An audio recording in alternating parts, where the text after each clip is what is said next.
नमस्कार। अच्छा सोचे चैनल पर आपका स्वागत है। आज एक बार फिर आपके सामने हाजिर हुए हैं एक नई वीडियो लेकर। वीडियो का विषय है कि महाराज जनक ने सीता के स्वयंवर में शिव धनुष को उठाने की शर्त क्यों रखी, उस धनुष में ऐसा क्या था और वह शिव धनुष महाराज जनक के पास कहां से आया, ये सब बातें जानेंगे आज की इस वीडियो में। तो हमारी वीडियो को देखते रहिए। अगर आपने हमारे चैनल को सब्सक्राइब नहीं किया तो कृपया करके सब्सक्राइब जरूर कर लेना, ताकि आपको और भी ऐसी ही वीडियो सबसे पहले मिलती रहे। प्यारे दर्शकों, शिवजी का वह धनुष किसने और किससे बनवाया था तथा वह शिव धनुष महाराज जनक जी के पास कैसे पहुंचा, इस रहस्य को बहुत कम लोग जानते हैं। आइए जाने भगवान शिव जी के उस दिव्य धनुष की कथा। हिंदू धर्म में अनेक अस्त्र शस्त्र प्रसिद्ध हैं। सभी अस्त्र शस्त्रों में जो सबसे अधिक उपयोग किया जाता था वो था धनुष और बाण। जब भी सर्वश्रेष्ठ धनुषों की बात आती है तो इन दो धनुषों की व्याख्या अवश्य होती है। इनमें एक है पिनाक महादेव जी का धनुष, दूसरा सारंग भगवान विष्णु का धनुष। कहते हैं कि इन दोनों धनुषों का निर्माण स्वयं परमपिता ब्रह्मा ने किया था। एक बार घोर कानन के अंदर कण्व ऋषि बड़ी भारी तपस्या कर रहे थे।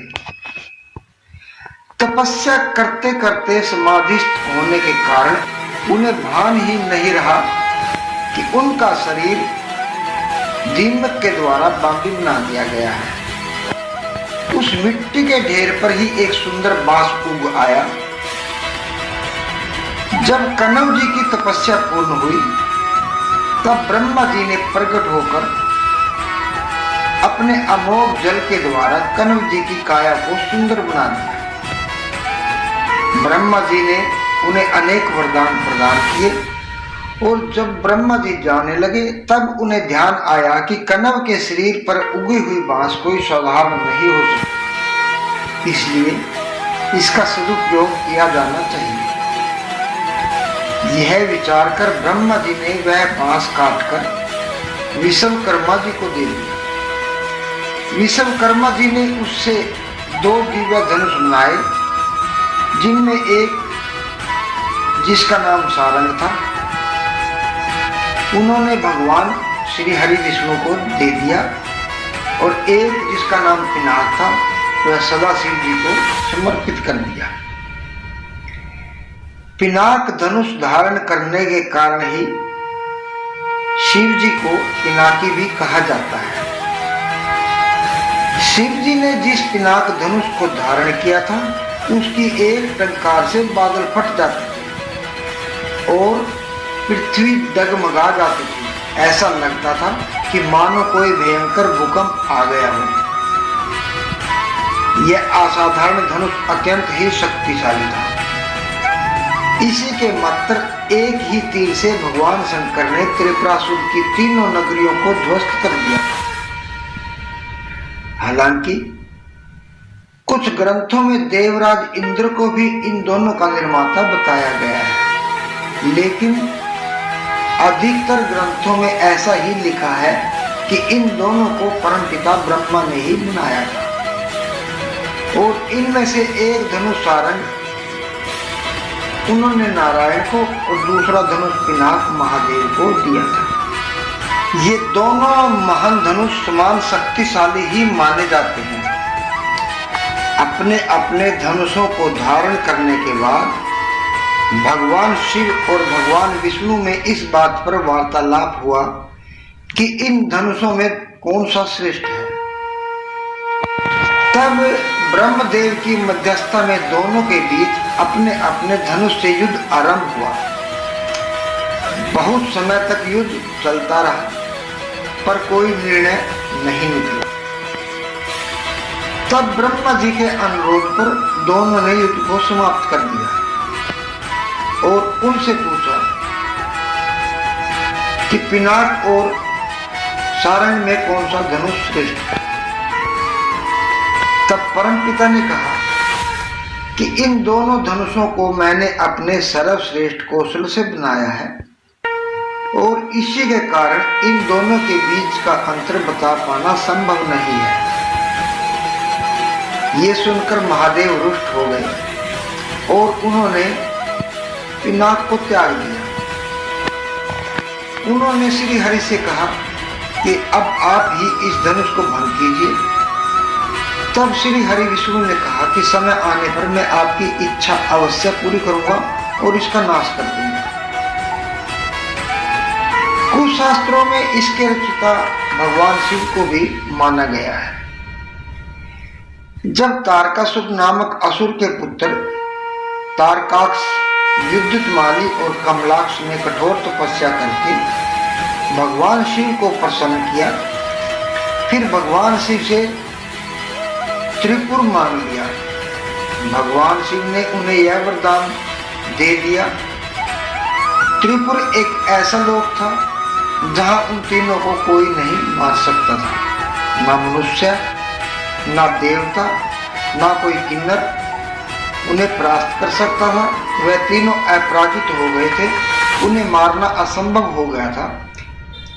इसी कारण तारकाक्ष, विद्युतमाली और कमलाक्ष ने तीनों लोगों पर अत्याचार करना आरंभ कर दिया। उनके इस अत्याचार को समाप्त करने हेतु महादेव भगवान शिव शंकर ने अपने त्रिनेत्रों से पिनाक धनुष का निर्माण किया। फिर उस धनुष से सबसे पहले त्रिपुर को ध्वस्त कर भगवान शिव ने तारकाक्ष, विद्युतमाली और कमलाक्ष का वध किया। एक बार सहस्त्र अर्जुन ने ऋषि परशुराम के पिता महर्षि जमदग्नि की हत्या कर दी, जिससे क्रोधित होकर परशुराम ने समस्त पृथ्वी को क्षत्रिय विहीन कर देने की प्रतिज्ञा की और इसी प्रतिशोध की अग्नि में जलकर परशुराम ने भगवान शिव की कठोर तपस्या की। भगवान शिव ने परशुराम की तपस्या से प्रसन्न होकर उन्हें दर्शन दिए और परशुराम को वरदान मांगने के लिए कहा। भगवान परशुराम ने धर्म की रक्षा के लिए और अहंकारी राजाओं का विनाश करने के लिए ऐसा हथियार मांगा जिससे समस्त अधर्मी असुरों का विनाश हो सके। भगवान शिव ने परशुराम को धर्म की रक्षा के लिए अपना सबसे भारी पिनाक धनुष दे दिया और उसे उठाने की शक्ति भी प्रदान की।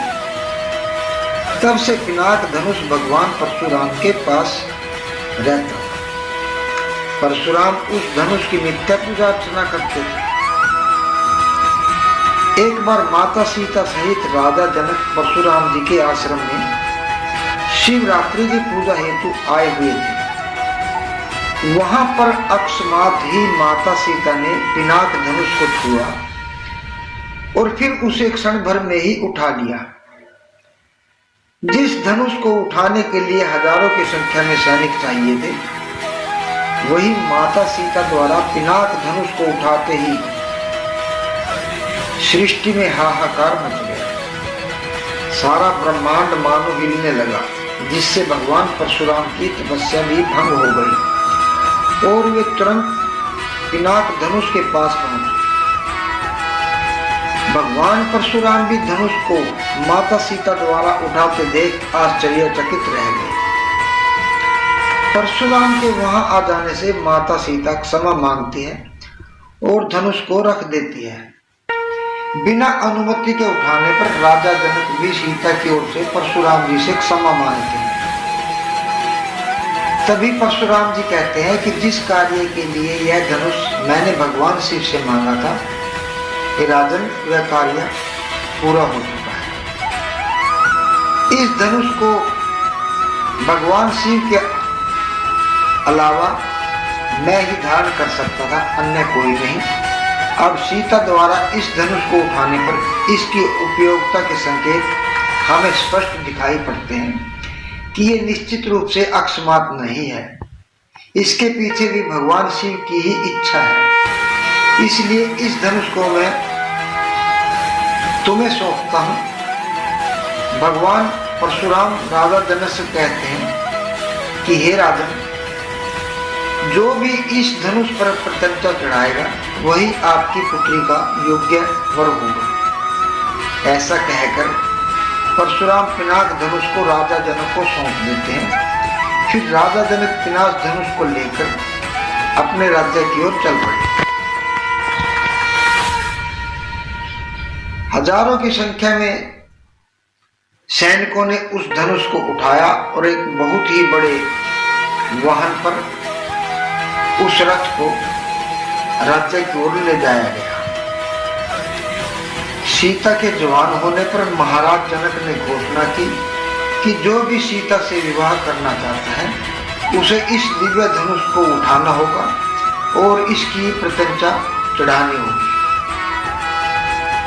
सभी देश विदेश के राजे महाराजे कोई भी धनुष की प्रत्यंचा को नहीं चढ़ा सके, ना ही धनुष को अपने स्थान से हिला सके।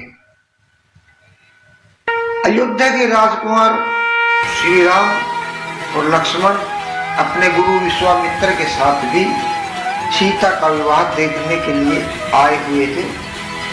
वहीं पर उन्होंने श्री राम जी ने धनुष को पल की देर ना करते हुए उठा लिया और प्रत्यंचा चढ़ाते वक्त उस धनुष को भंग कर दिया। सीता का विवाह श्री राम जी के साथ हो गया। विवाह के बाद जब उनके पिता दशरथ राम के साथ अयोध्या लौट रहे थे, परशुराम जी ने उनके मार्ग को रोका और अपने गुरु शिव के धनुष को तोड़ने के लिए राम जी को चुनौती दी। राम ने धनुष को भंग कर दिया। इस पर दशरथ ने ऋषि परशुराम जी से उसे क्षमा करने के लिए प्रार्थना की। श्री राम ने विष्णु के धनुष सारंग को लिया, इस पर प्रत्यंचा चढ़ाई और एक बाण लगाया। तब श्री राम ने परशुराम जी से पूछा कि वह तीर का लक्ष्य क्या देंगे। इस पर परशुराम स्वयं को अपनी रहस्यमय ऊर्जा से रहित मानते हैं।